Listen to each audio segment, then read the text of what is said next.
দেখুন এই যে কিছুটা নাড়াচাড়া পাইছি, একটা কাঁচা গন্ধ বেরোবে, রসুন পেঁয়াজের যে একটা কাঁচা গন্ধ আদা রসুন ওই গন্ধটা যাবে এবং তেল বেরোবে এর থেকে। তারপর আমি মাংসগুলো আস্তে আস্তে করে দিই।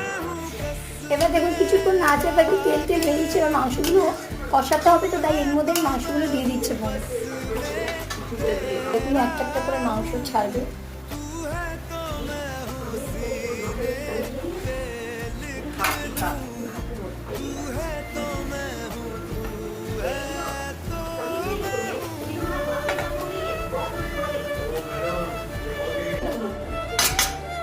পুরো মাংসগুলোকে পুরো মশলা দিয়ে মাখিয়ে নিল, কড়াইয়ের মধ্যে রেখেছে।